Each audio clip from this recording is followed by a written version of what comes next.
a selfish, self-centered piece of shit. Girl. Graham Platner went out like he came in, blaming everybody but himself for the problems that he made. I'm so tired. I'm so tired of these men. I really am. And I say this because this is a common theme with these guys. Bad behavior. I don't want to take responsibility for it. And I put, I understand there are varying degrees of being monstrous here. However, it's a very, very similar tactic to like Donald Trump and these folks who I didn't do this, not me, couldn't be true. And by the way, this was taken away from me. I didn't do anything wrong. It's the forces or the powers that be that stole this from me and stole this from you. And aren't you angry? This is a classic abuse tactic. If I can't have you, no one will. That's exactly what it is. And you said that to me on over text, and you were 100% right. And it is this. First of all, let's just back up. Graham Platner had the most charmed career of anybody on earth because he got to run against Chuck Schumer's handpicked 70-something-year-old establishment Democrat.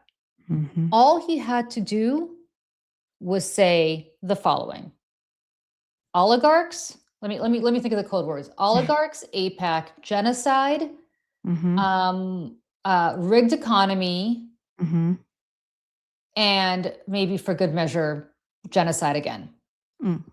And establishment, right? Establishment sucks.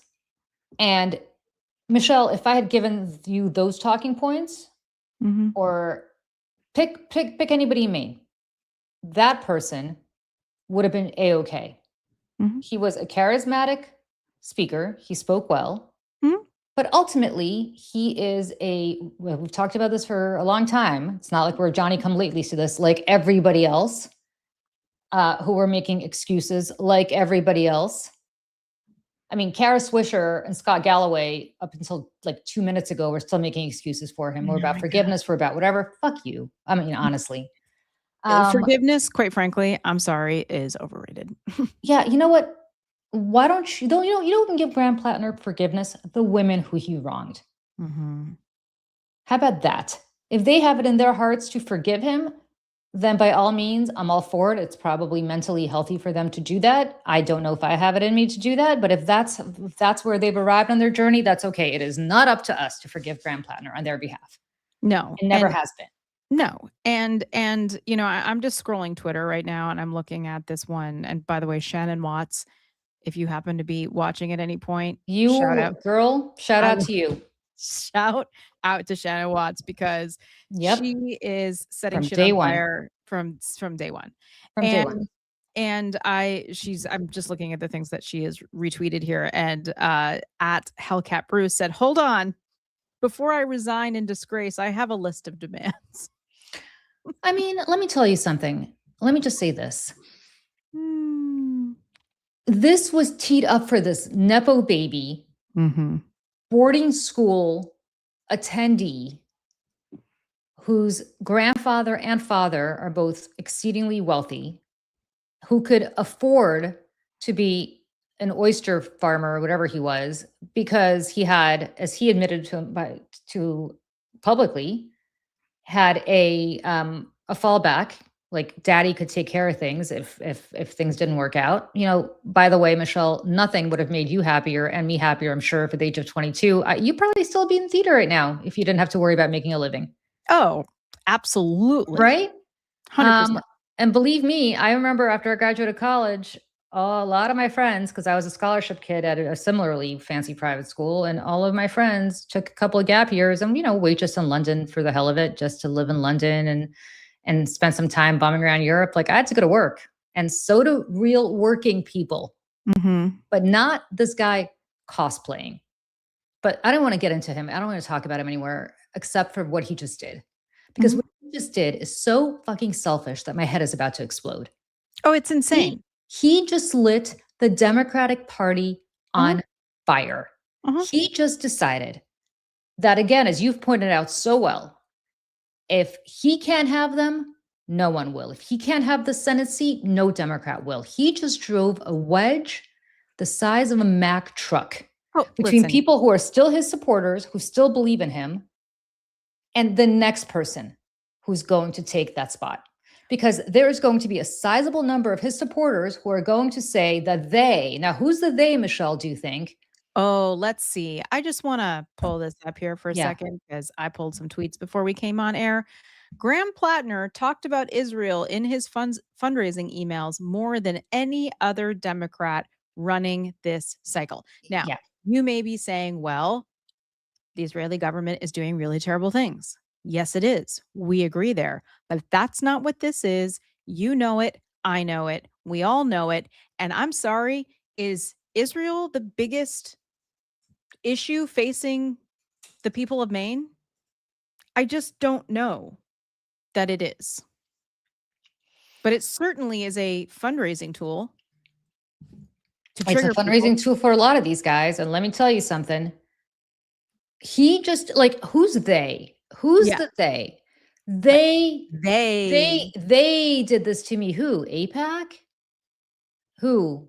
The Jews? Like, just come out and say it. Who did this to you? Who did this to you? You did this to you. You did this knowing this was in your background. One of two things is true. Either he knew all of this and thought he could get away with it, or he was such an alcoholic that he didn't know about any of this. There is a good possibility that he truly believes, if you hook him up to the lie detector test, he didn't rape anybody because he doesn't remember it, because she said herself that he was so wasted that he may not remember what happened. And either way, listen, PTSD, God bless. Alcohol problems, God bless. I do not judge. I truly do not judge. What I do judge is you foisting your problems on the rest of us. You clean that shit up and deal with your life, not on our time, not in one of the most important Senate races that will decide control of the United States Senate. No, no, you did this. Nobody did this to you. And the self-pitying. Oh my God, the whole video, which by the way, the whole video where he's on the verge of tears. The whole, they did this, they did this, they did this. Who? Who's they? Who? You're saying what? AIPAC paid off these women? You're saying that AIPAC or somebody, Chuck Schumer, I don't know, who's the substitute for Jews these days? Is it AIPAC? Is it Netanyahu? Is it Schumer? Is it Zionist? Is it Schumer? Who did this? Who? Did somebody create those Reddit posts where you malign Black people and say they're bad tippers, where you say women deserve to get raped if they drink? Who did this to you? The Republicans? Who's the they? Who did this to you? Well, they couldn't, it's like the timing of this, they knew they only had a few days to get me out. They. I mean, if they had done a good job, this guy would never have gotten off the ground. Thank you. There is no they who know what the hell they're doing. Trust me. As I've said before, I have dealt with AIPAC this cycle. Believe me, friends, they don't do shit like this. They will spend $10 million killing you in a primary. They don't puppeteer women coming forward. They don't puppeteer putting fake Reddit posts where you pretend to say stuff that you never said. I mean, it is such a narcissist. It is so Trumpy. I guess that's what drives me crazy. It is so Trumpy. It is so Trumpy and gross. Super gross. And for all these people, it's a grassroots movement. No, it's not. No, it's not. Just like the Tea Party wasn't, guys. The Tea Party movement was manufactured and funded by the Koch brothers, and they were able to, tap into an anger from people after Barack Obama was elected and after the financial crisis, and nobody went to jail. There was a reckoning, and Koch brothers tapped into that and Yep. created the Tea Party and ran all these people against normie Republicans in 2010. That is what happened. And my friends, that is what is happening here. If you don't think that a bunch of DSA socialist consultants, by the way, listen, they were the two of them whose names I can't remember, who recruited this guy and others. They went and they talked to the Wall Street Journal, and they were asked, "Did you vet this guy?" And they laughed. Yeah, well, we found These are some IP things. We Yeah, found well, we some found things, but not something. all of them. Let me tell you something. Let me just say this, because I had an interview with Forbes this afternoon, and I said this to them, and I'll say it now again. I don't know how many statewide campaigns I've been involved in. Many. There's two things that you do. The first two things that you do before you hire even the campaign manager, maybe you hire the campaign manager first, but like not always. You hire a GC, right? You hire, nope, not even. You hire, I'm saying general consultant. Yeah, no, or maybe. Yeah. Not even. You get a fundraiser. Yeah. And then concurrently, you get yourself an opposition researcher on yourself. Yes. And you do the book. You do the book. And you do the book on yourself. And one of two things happened. Either these people did the book on him and knew all this, and it didn't matter because he cosplayed what these elitist Ivy League, by the way, these are people from like Yale or somewhere, these elitist Ivy League assholes from out of state, right? From Boston, I think. Swooping in. Who decided that this is what the white working class needs. And that they were going to ride that horse all the way to the White House because their number one horse, Zohran Mamdani, is unfortunately for them not eligible to run for president because he wasn't born here. So they were going to find this cosplaying oyster farmer, this Fetterman, another Fetterman, who also is a Nepo baby, but nevertheless pretends to be this regular guy, right?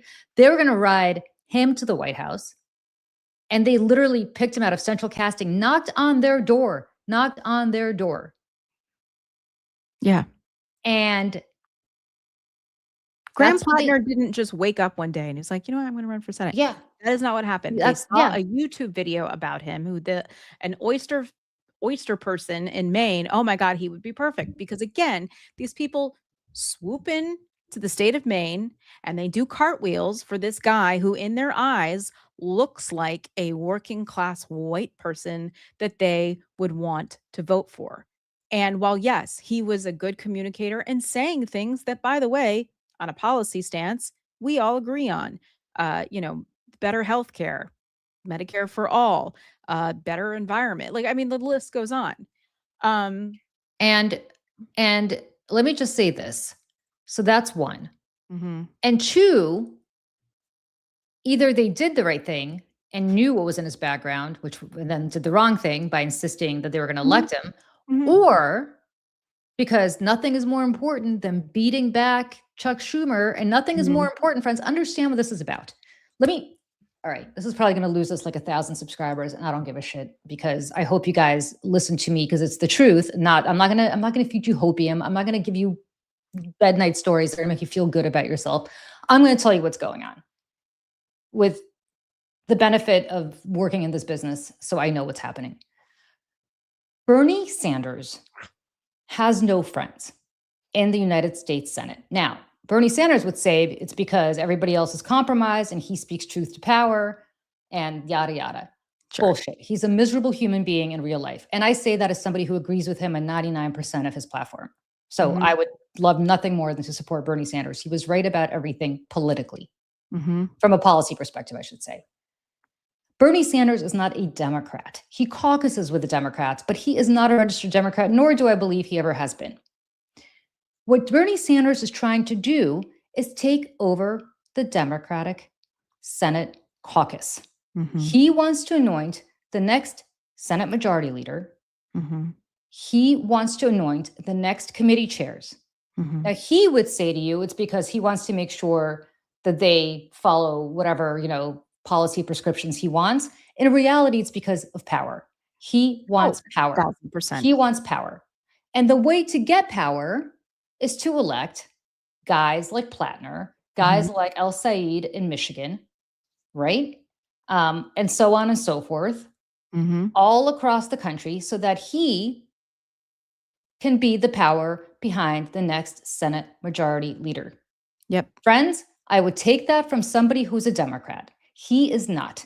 This is a hostile takeover of the Democratic Party. And if you needed any more evidence of that, just watch what Graham Platner did on his way out. He burned this party down. He has given the biggest gift to Susan Collins possible. If he actually gave a shit about the future of this country or the future of this party, what he would have said, point blank, is, if I were advising him, here's what I would have said. These allegations about me, against me, are not true. I will fight them till my dying breath.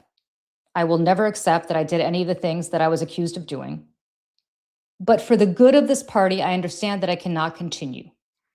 And so anybody who's a supporter of mine and still believes in me, believe two things. One, I did not do the things I'm accused of doing. And two, for the good of this country and the good of the future of the Democratic Party, please get behind the eventual replacement.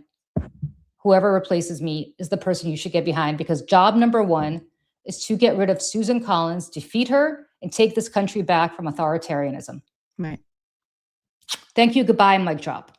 But he didn't do that. He didn't mention her name. He didn't mention a word. I can't. A word. It was all about how much the Democratic Party sucks. And there is still a healthy percentage of Platner voters who are true believers who are going to sit home, because no matter who replaces him, it will not be Graham Platner.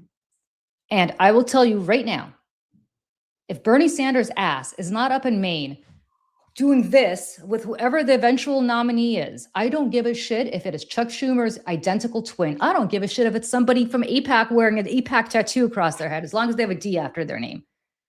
But he's not going to do that. All of these people, Ro Khanna, Elizabeth Warren, Ruben Gallego, you get your asses up to Maine with whoever that nominee is, and you put your arms around that person. But they're not going to do that, because that person might not be the guy that's going to put Bernie Sanders in charge of the Senate.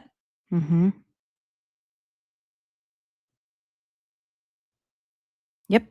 And somebody wrote in the comments, which I have said a million times also privately and publicly, Bernie Sanders, after he did not get the 2016 nomination, what is it that he and his people, the Bernie Bro Coalition online, that, by the way, I was, at least me personally, can't speak for others, was harassed and bullied more by Bernie Bros in 2016 than I have ever been from MAGA.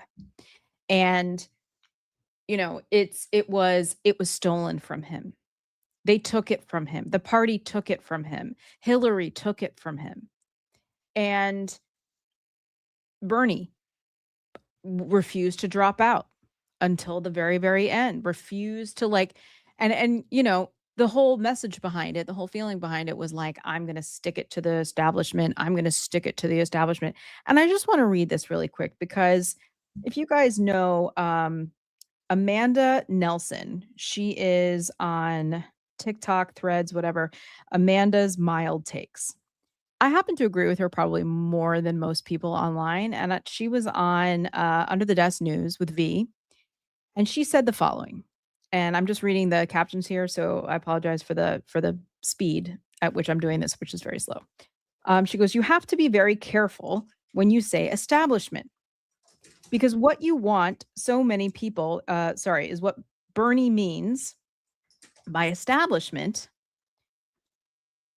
absolutely means, is Black people, especially from somebody who ran in 2 presidential primaries that are often decided by Black voters in the South. So when he says establishment, whatever, he's not talking about Debbie Wasserman Schultz. He's talking about the Black voters in South Carolina who did not like him. And all of these people, what do they say on the far left? Hassan Piker, all these people, establishment. Well, maybe here's the thing. even Hassan Piker, people on the left, far left of the party will start talking about, well, maybe Black people have too much power in the party. Where's the lie? Where is the lie? And beyond that is just this petulant, childish, selfish behavior from this man. Again, I've said this about the people in the New York primaries who won, specifically even in my district, where Chevalier, crazy person, won the primary. Again, against an incumbent that I don't particularly like all that much, but like, whatever. These people have no interest in building a coalition. These people have no interest in governing, or I'm not even sure that some of these people even care about the policies that they're talking about, because there's really seems to be one or two things that they're running on. And I'm going to tell you right now that those things don't affect the voters that they're going to represent. And by the way, if you think Bernie Sanders hasn't sucked for a long time, John Fetterman, this is what he says, right? This is John Fetterman today. Bernie Sanders needs to apologize to the voters of Maine. He keeps pushing these communists and these kind of awful anti-American people. Humble yourselves and stop pushing these kinds of people. Friends, do you know who created John Fetterman's career and who endorsed him in his first statewide race in the primary? Bernie Sanders. Yep. All come from the same group, by the way. It's all the same group. Now, Fetterman's about to become a Republican, which is why he's now going negative on Sanders. Which well, I think he'll leave I don't know that he'll go Republican. My guess is he's going to be an independent. But well, whatever he is. But the point is, he is not going to be in the Democratic Party for long. But I will say to you that, and he claims it's because of Israel, which is fucking hilarious. But what I think is. Oh, Julie, I think did I just lose you? No, I'm here. But what is interesting about this is the utter selfishness of all these people. Nobody gives a shit about defeating Susan Collins. Like the happiest person today is Susan Collins. This asshole didn't say a word against her when he dropped out. His supporters, some of them are probably going to stay home. Mm-hmm. You got Fetterman coming in from the other side. Oh, yeah. Trashing them. Mm-hmm. Nobody gives a shit. Now, you know who's going to come out? You know who's going to come out? Because they always do? Black ladies. Mm-hmm. Black ladies. Because they understand the assignment. Yep. You know who would have come out? Yeah. You know who would have come out until this year? Jews. You know why? They always understood the assignment. Mm-hmm. Not anymore. Mm-hmm. But again, like this is, I mean, we could go down this rabbit hole, but it's like there's so much also foreign money that's being like just thrown into our algorithms, right? They don't need to donate money to PACs. They don't need to donate money to campaigns, which by the way is illegal anyways, to take money from outside the United States. They don't need to do that. All they need to do is throw money at the algorithm. And that is through independent media, right? And when you say they, Michelle, let's be very clear. It's not the Israelis. They don't have their shit together like that. No. Because if they did, Netanyahu's numbers would be a lot better than they are. Right. This is like Qatar. It's Qatar. Saudi Arabia. It's Saudi Arabia. It's the UAE. It's China and Russia. Yeah. How quickly we forget who swayed the 2016 election. How quickly we forget. I mean, hello. And it's again, like, it's the brilliant analogy that you made about the Devil Wears Prada, about, you know, that sweater you're wearing is not blue. It's not lapis. It's cerulean. And you didn't choose that sweater. That sweater was chosen for you by the people in this room. Yep. And that nothing has stuck with me more than that analogy, because I just think it's so tangible. You know what I mean? To really understand like how these things that we are like supposedly caring about. And again, like it's not this or that, right? It's not black or white in terms of like, well, you don't support this person, so you must be okay with killing children. No, like what are you talking about? Like it's so much more nuanced and complicated than that. And it's the simplicity of the argument that is, by the way, happening on Substack right now in a way that is blowing my mind. The green light of anti-Semitism and goy-splaining anti-Semitism to Jewish people like Julie telling her and our friend Cliff and Lawrence, and I mean, the list goes on. Bunch of like non-Jews telling Jews what is anti-Semitic and what is not. For the same way that I would never tell a Black person what is racist, and I would never tell a gay person what is homophobic, I am not going to tell a Jewish person what is anti-Semitic. That is crazy. That is crazy. And like these are the arguments that are continuing to happen online in all of these spaces, and it's tearing us apart. But you know why, Michelle? Because when we're talking about this and arguing about this, right, we're not talking about them. We're not talking about them.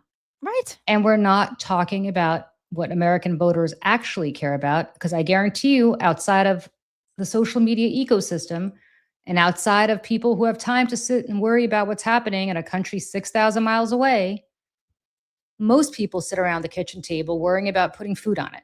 Mm-hmm. They don't give a fuck about what is happening in Gaza, one way or the other. Mm-hmm. Not pro, not con.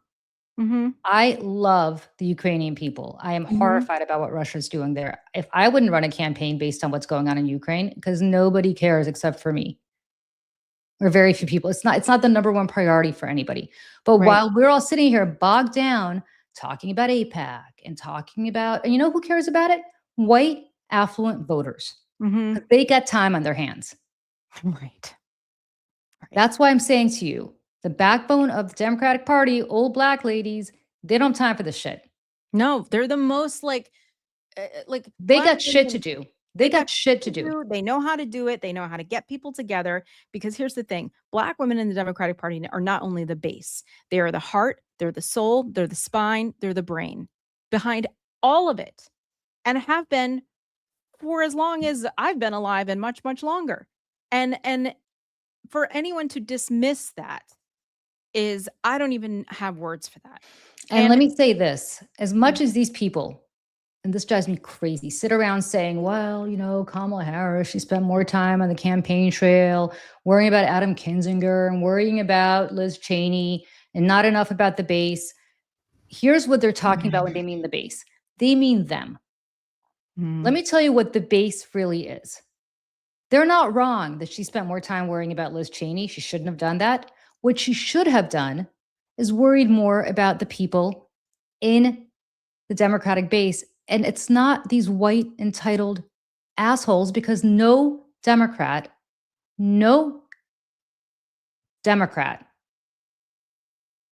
has won the presidency with the majority of the white vote, friends, listen to me, since Lyndon Johnson 1964. And that's when this country was a lot whiter than it is now. So I say this to you because the people that we should worry about are the following. Ready? African Americans, specifically African American women, Latino voters, and they don't make or break anything in any state. They're not a big enough cohort to make or break anything in any state. But the Jewish community, because about 8 out of 10 of them voted for Kamala Harris, and I guarantee you that's not going to happen again next time around. Instead, we're sitting here throwing bones to these assholes, to these people who decided in their infinite wisdom that they're going to find the next white working class hero, Graham Platner. Jesus. And that's who they're going to run. And somehow that is going to bring white working class men into the party. It's so insulting. No, they're gone. It's so insulting. Again, to in these white, like affluent Ivy League educated people swooping into places that they don't know much about and telling them what they want is so short-sighted and insulting and infantilizing entire groups of people. It's like, oh, you know, he checks all these boxes. Oh, he'd be great. And again, like when he was asked, that the consultant who recruited him, and he talks like this, and when he's recruited from the Wall Street Journal, please go watch it because it's difficult to hear for all the reasons, but asked, did you know about the tattoo? And he takes a second, and the woman with him looks at him for a second, and he goes, no. Lies. I mean, if you believe that, I got a bridge to tell you. And then he goes on like, oh, did you know about the other stuff? Well, some of it we did, some of it we didn't. And bad liar. I'm Bad sorry. liar. I'm sorry. Ben Mycelis could bring white men into the party. Friends, No, could I just no, say no, this to you? no. Do we really think No. that Midas Touch or the Mayday Network or any of these people talk to anybody who's not already 100% plugged in? Do you guys think that the Midas Touch talks to anybody who's already not a diehard Democrat? I mean, I'm not trying to be funny about this, but like the reason Michelle and I wanted to do Mayday, and if we have a raise enough money one day, we'll do it, is for cultural reasons, because we want to bring people in who are not 100% focused on politics. Yep. Because that's the way to get people to be attracted to what your message is without actually banging them over the head with it. Yeah. Instead of having to, like, again, I hate to say preaching to the choir, because I do think that the choir needs to be preached to. However, like, that's not how we build, the tent. Yeah, That's not how we that's not how we do it. No, you guys, white men. You know how you bring white men into this party? Seriously, you know how you bring white men into this party? Get yourself into their algorithm. Because I'm the mother of a young man, and I'm telling you right now, I know what's in his algorithm and in the algorithms of all his friends. And it's Charlie Kirk, and it's Ben Shapiro, and it's Tucker Carlson, and it is not Ben Mycelis, and it's not the Midas Touch, and it's not us either. No. You want to bring white men into this party? You got to start them young. You got to start them when they're like 12 years old. You got to get on their YouTube channel. That's what they're doing. I mean, it's very... And that is what Charlie Kirk is doing, and that's why we're losing this generation. The generation that is coming up right now, God help us when they start to vote. Because they have been brainwashed. Jordan Klepper did a thing about that. Jordan Klepper from The Daily Show did a segment on this, and then he got a new phone and signed up for TikTok as a 12-year-old boy. And within 2 minutes, it was like all Charlie Kirk, it was Ben Shapiro, it was Tucker Carlson, it was like all of this incel, super right-wing, trad wife, don't go to college, all of that. And the thing is too, and I don't mean this as a personal attack to Ben Mycelis. I don't know him. This is not about Ben Mycelis. This is not about him. Listen, I'll tell you, I have a 14-year-old boy. I know who's in his algorithm. Right. And it's not because he watches political content. They don't always talk about that. They don't always talk about that. The Barbie movie, or they'll go on about something else. And the thing is too about Ben Mycelis and his brothers, again, these guys were born, and not to say that people who are wealthy can't run for office or shouldn't run for office or should be ashamed of being born into wealthy families. That, God bless. You know what? Like, you'll never have to worry, and I'm very happy for you for that. But, their dad was like P. Diddy's lawyer. Like, you know what I'm saying? Like, these are more people. It's more of the same. It's more of the same. And so if you want people to really understand, what it's like outside of DC, New York, or California, or Los Angeles, or anything for that matter, this is not the group of people you're going to find them. And that's why, I mean, for me, like, from where I'm from, where I grew up in Northern New York, there's a guy, Blake Gendabine, who's running for Congress as a Democrat in New York 21, who's a farmer. That guy knows what's up. He has a dairy farm, and his wife is Latina. And he's running against a white guy who's worth millions of dollars, who has a sticker company and is making AI ads saying how much he loves Donald Trump. Like, these are the choices. And I would rather elect a farmer than somebody who's like me, or like, anybody in the space who just kind of lives, eats, and breathes the same stuff. And, by the way, Donald Trump was asked about Graham Platner tonight. I just want to play this. They call it the Democrats. Democrats. Speaking of Democrats, do you think that the Democrats should be able to pick a replacement for Graham Platner? He's had all these new allegations that have come out. Now Democrats are talking about picking a replacement for him. Should they be able to do that? They're picking what? A replacement for Graham Platner if he steps out of the race. So he won the primary. And now there's these new allegations. It's very hard for them to do. And it's really a question of whether or not you believe the woman. A lot of people say big falsehoods. It's he's in a bind.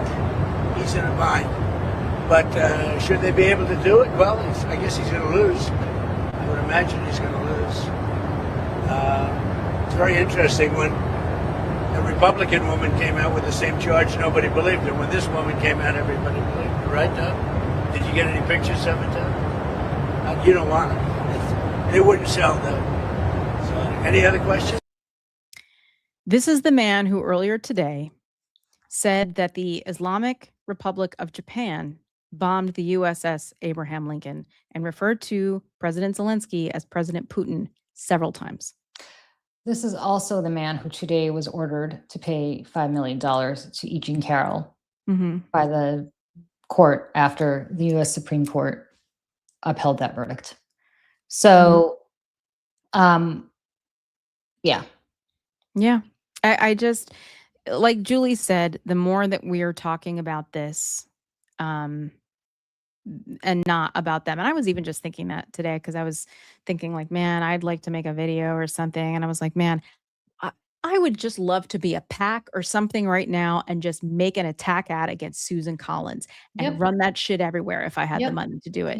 That's what I would be doing right now.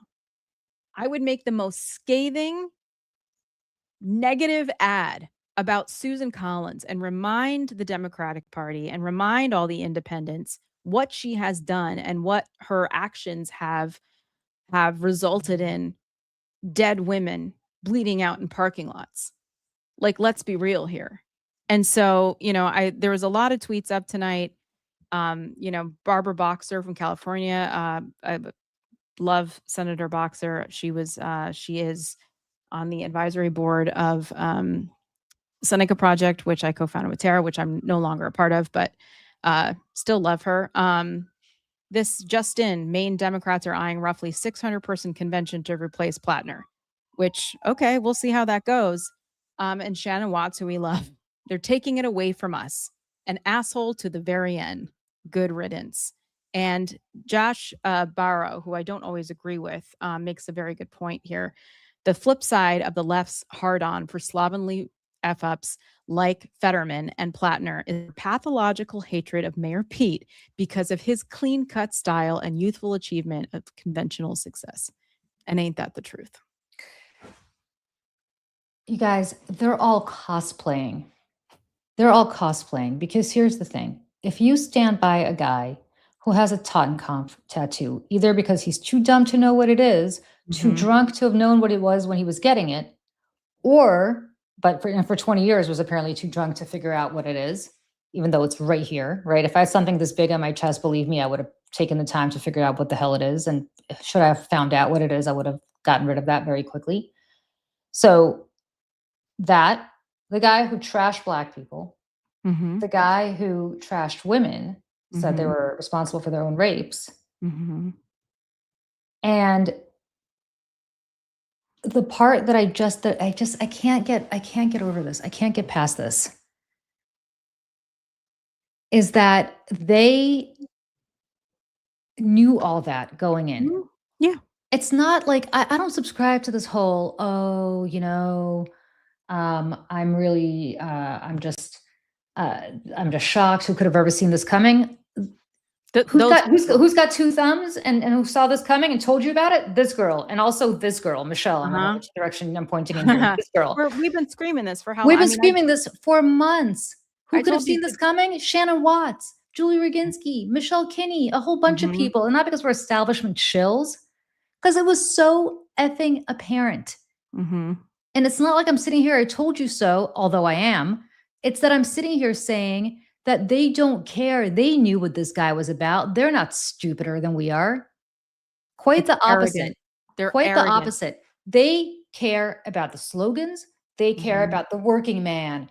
And they care about the forgotten woman. And they care about the oligarchy. And they care about the genocide. And all of this is great language. Except who's going to be screwed now that Susan Collins is probably going to win thanks to their arrogance? The working man. You know who's going to be helped? The oligarchy. You know who's going to be screwed? The woman, because God knows whatever rights are still left to us, of which there are very few, will be taken away even more when Donald Trump is able to confirm another Supreme Court justice after the Senate is in Republican hands, and he still has 2 years on his term, thanks to their arrogance. So this bullshit, this bullshit about how we care about the issues. No, you don't. No, you don't. You care about power. You care about power. It's the same bullshit that you saw in the Russian Revolution about communism and everybody's equal, except some people are more equal than others. And by the end of the day, the people that you want to be equal with are all dead in a fucking gulag somewhere or just shot in the basement of the KGB building. I mean, like, but we could still have the slogans. Hey, we could still have the great talking points. They don't care. Yes, They don't. yes, you're absolutely right. Emile Bove is going in the Supreme Court if Susan Collins wins, because having now won, this will be her last term. She will have nothing to worry about anymore. She will not be running for office again. Terrifying. Terrifying. You're going to see a Susan Collins unleashed because she will be no longer accountable to the Maine voters. Yep. And you know, I do want to say, quote, Simone Sanders, who was talking about this today on MSNBC as well, because she was, before she was on television, a professional staffer. She worked for Bernie Sanders, and then she worked for, I mean, like, she was a professional staffer. What do professional staffers do? You know this, Julie. You wake up in the morning and you think about how to make your boss's life easier or prepared for the worst or whatever it is. You dream it at night too. You don't just wake up in the morning. Yeah, You have dreams about it at night. Yep. she was like, professional staffers, a professional campaign would have had a comm strategy written up. They would have had, you know, crisis comms. They would have had all of these things in place, and everybody would have been doing them. But that didn't happen here. And again, to reiterate this, that this was not some sort of organic, spontaneous, you know, candidacy. This is her words. This was served to you on a platter. This was bought and paid for. And while, yes, he was saying things that were very populist and very popular, it doesn't take away from the fact that he was provided to the voters of Maine. This isn't somebody who woke up one day and was like, I'm going to run for office because I have to, because I want to make a difference. And that's going to be, you know, I don't necessarily want to do it, but I feel a calling. That's not what this was. And I think we see that even more so in this video that he put out that could have been an email, and where he talks about himself. He blames everyone for what is happening to him. He blames everybody else except for himself. And to your point, Julie, did not mention the name Susan Collins once because he does not give a shit. Doesn't give a shit. Championing him, he's going to burn it down to the ground. Doesn't give a shit. No. I think we've wasted enough time on this loser. I'm like, between this and Eric Swalwell and all the others, like, I am tired of talking about these less than mediocre men with horrible, horrible, horrible, horrible insides, heart, brain, all the above. These are garbage people who do garbage things, and I'm tired of talking about them. I'm tired of them taking up space in my life in time that I can't get back. And I will tell you right now, friends, be very, very watchful of what is going on in Maine and who they're going to put in there, because some names that I'm hearing right now, not good. Are not good. Not good. I don't live in Maine, but I have friends in Maine. I worked up there for a little while, a very long time ago. So I can't pretend that I know the first thing about their politics anymore. All the people I work for are probably dead. But I will say that there's some sketchy, we need a woman in that slot. 1,000%. And like, again, for him to hold us all hostage because he wants a say in this. Again, I'm like, bruh, you are the one with the lies, the bad behavior, the racist, misogynist, like, I mean, the list goes on. Anti-Semitic.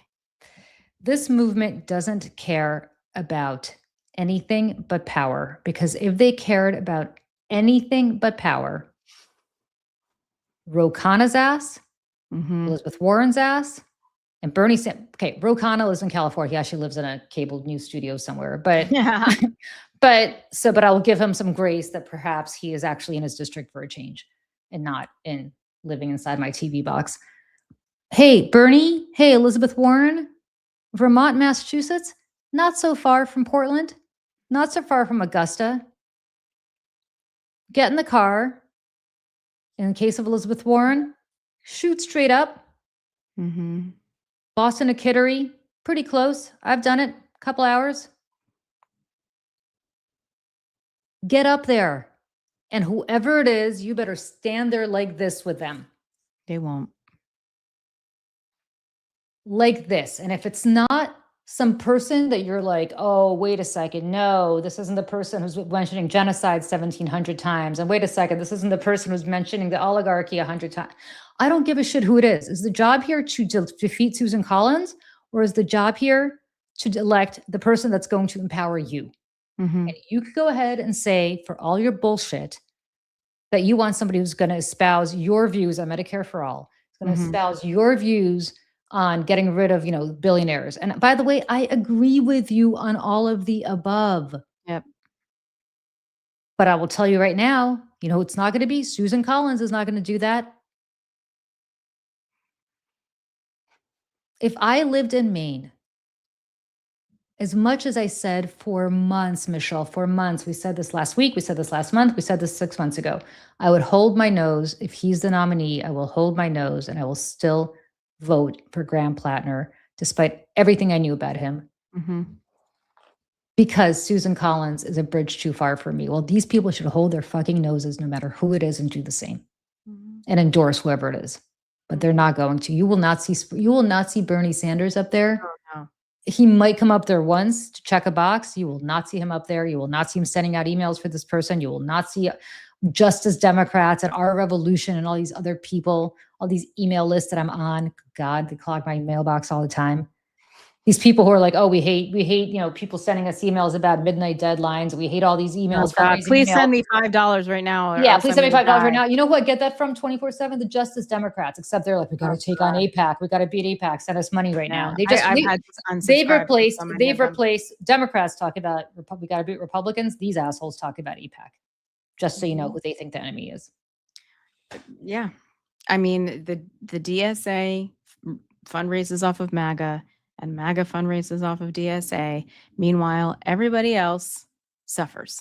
Oh, no, DSA doesn't fundraise off MAGA. No.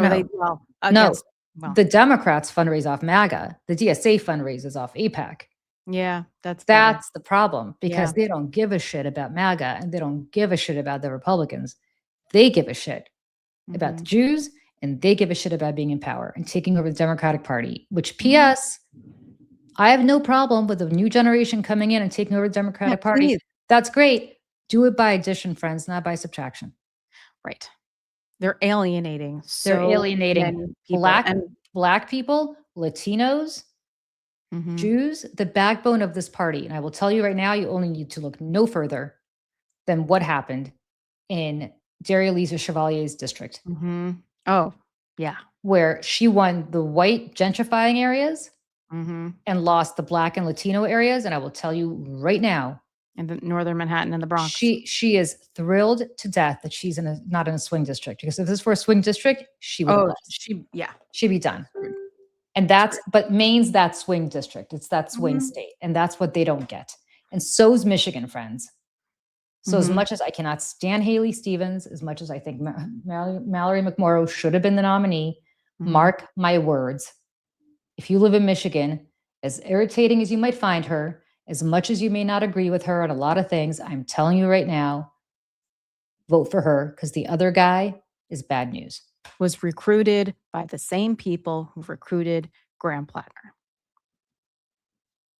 You want more Fettermans? You got him. Platner, by the way, you dodged a bullet, because Platner, once in the Senate, would have been another Fetterman.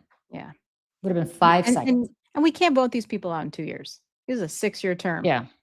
6 years. Yeah. So, Julie,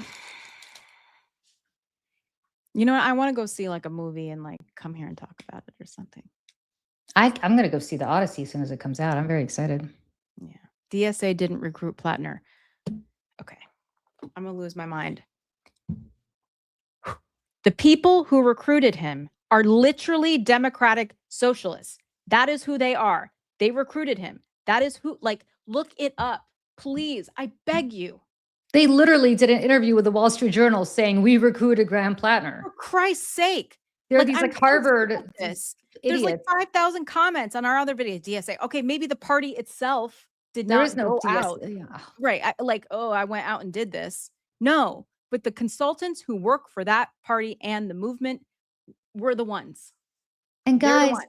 it's not like Michelle and I are sitting here like establishment Democrats. I am thrilled that they want to blow the establishment up. I think the establishment has failed. They failed from a Yes. policy perspective. They failed from a governing perspective. They failed from a Yes. political perspective. But the key to replacing people like Chuck Schumer, who again is Michelle's and my senator and has failed as Yes. a Senate I'd majority love leader. to vote against him in a primary. Yeah, is not to replace him with a bunch of anti-Semitic, unvetted assholes Who are parroting Russian propaganda. who are parroting Russian propaganda. Okay? I mean, this guy sent more money, more ads out, Mhm. railing against the Jews, which now is politely called AIPAC. P.S. I hate AIPAC, so I'm not even sitting here defending AIPAC. But I know what that's code for. Come on. You really think anybody in Maine gives a shit? You think people sitting around in Lewiston, Auburn, and Maine are like, oh, wait a second. What are the biggest problems facing our lives? Oh, right. You know what I'm really upset about? Yeah, I know I can't pay for my kid to go to Disney World this year because I don't have enough money on the table. I know I can't fill up my gas tank to drive to work. And I know that I can't put snow tires on my car this winter, even though I'm going to drive off the road because I live in Maine. And I know that I can't buy cords of wood to heat my house because everything's really expensive. And I know that home heating oil's through the roof because this idiot decided to go to war against Iran. But you know what I really care about? AIPAC. Mm-hmm. I mean, don't you guys get this is the price of admission among a cohort of completely entitled, rich, affluent idiots who, because they decided to take some advanced, poli-sci 404 class, their senior year of college, where they learned about the Balfour Declaration and suddenly thought life is really unfair for the Palestinians, that suddenly they think that this is what this is about. Come on. Yeah. Do people online ever get offline and actually talk to real voters? No. Like, go touch grass. Seriously, go touch grass.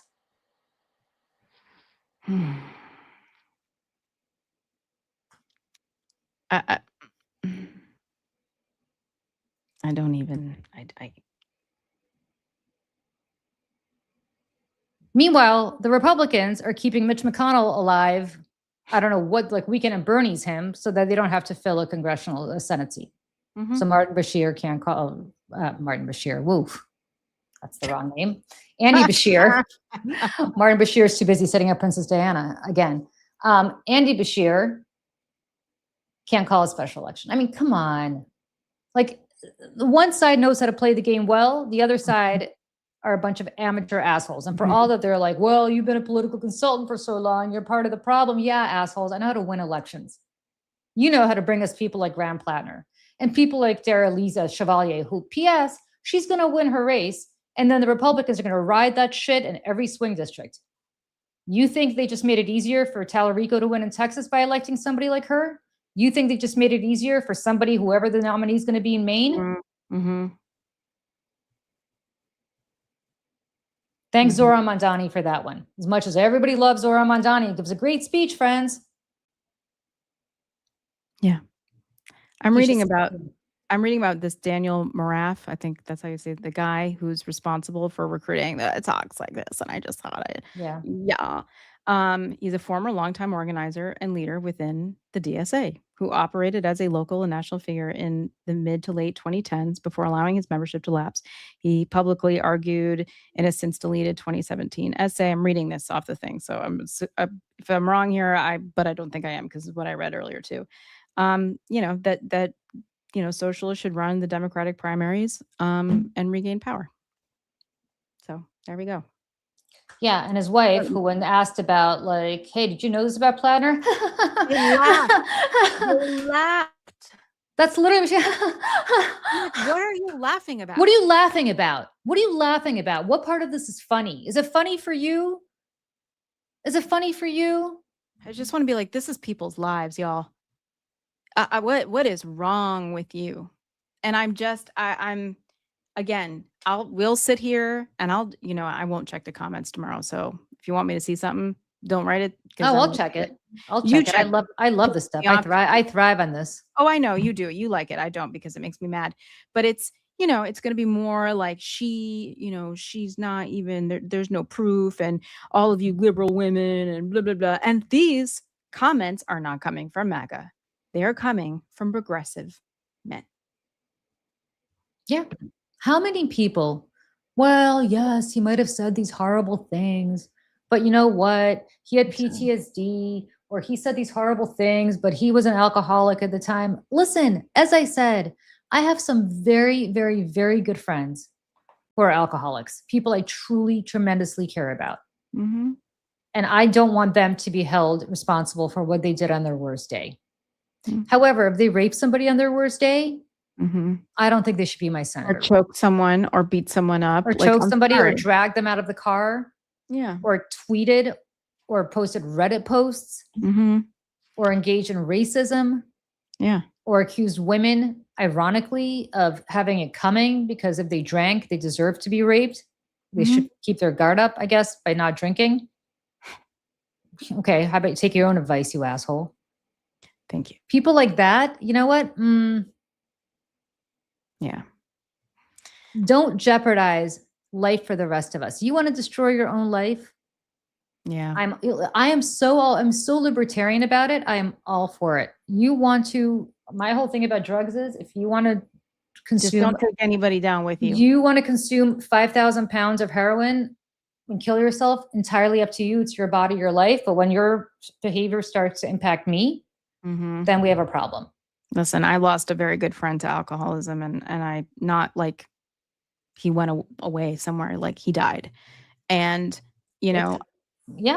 I was also in a close relationship with someone who was an alcoholic, and that person was an awful person even when they were sober. So, you know what I mean? But my other friend who died was a wonderful person, and alcoholism made him just act badly, and then eventually killed him. And so, I try to find as much grace as I possibly can, given, having been on the receiving end. But, this Ken Harbaugh said the other day, it's like PTSD is a good excuse for some things, but it's not this. It is not, PTSD is not an excuse to rape people or abuse people or hit people or, get in a car and drive drunk and kill someone. It's just, it's not. And I invite anyone, by the way, to go watch that conversation with Ken and with Julie. Is fantastic, really informative and invigorating. Thank you. So. Okay, friends, maybe tomorrow we'll talk about Mitch McConnell, something. Wait, what? Maybe we can talk about the Emmy nominations and how our boyfriend Matthew Reeves got 2 nominations in the same category. Okay. That's Michelle's boyfriend. My boyfriend, John Hamm, hasn't gotten any Emmy nominations. No, he actually got snubbed. He got snubbed. There you go. For that Neighbors show. Yeah. Okay. What's with the building about to fall in Manhattan? I don't know. All I know is it's in Midtown East, and that's not anywhere near where Michelle and I live, so we didn't pay attention. Not. However, I will say this, and if you see this online, you can combat this. I've seen a lot of like MAGA types being like, oh, this is what you get for these union builders.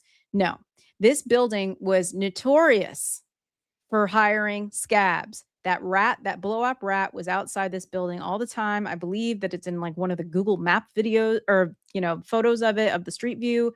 Like, this is a building whoever owns this was trying to cut corners with labor and materials and resources. And now look what's happening. They're having to evacuate several blocks in the city of Manhattan because this building might fall over onto human beings. So I just got an email, Michelle, and I'm sorry, I know we have to go, from the Justice Democrats. How apropos. Who are quoting themselves. As our communications director said, and I quote, this is what they're saying, Justice Democrats has the expertise to run federal challenger primaries, embedding in campaigns the staff and advisors, managing budgets, recruiting and trading candidates, coordinating donors, and leading independent expenditure campaigns. Combining that expertise with local DSA's immense field and organizing power, which is unmatched in cities like NYC, delivers these monumental victories. Wow, friends, somebody forgot to pull that email back before scheduling to go out. The people who brought you Graham Platner are taking a victory lap for knowing how to win federal primaries. Yes, you do. And look where it got us. Mhm. You I wonder who complete. I wonder who their fundraising like digital firm is. Well, it's probably. I guarantee you, it's probably the fight agency or whoever that little asshole is. Who, yeah. I just really quick, I just want to say that digital fundraising, while necessary in politics, is my least favorite thing. And having run a PAC and having to deal with digital fundraising firms sending out emails that are literally the stupidest thing I've ever heard. I absolutely hate it. It was like, do you think Rachel Maddow should run for president? Well, because it gets people's attention. I know, but it's just, it's embarrassing. It's, no. Anyways, I hate that shit. So, but it sounds like somebody, like you said, forgot to delete it off the calendar. Yeah. Whoops.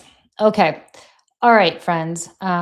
Hopefully we'll go back to, talking about the real enemy tomorrow, which is Donald Trump and his authoritarian movement and the Islamic Republic of Japan. And the Islamic Republic of Japan, which I visited a few months ago. And boy, Michelle, was I really upset about having to wear a burqa for 2 weeks. Okay. Nothing sucks worse than trying to eat a 7-Eleven egg sandwich through a burqa. That was really tough. Okay. All right. All right. Bye, everybody. Bye.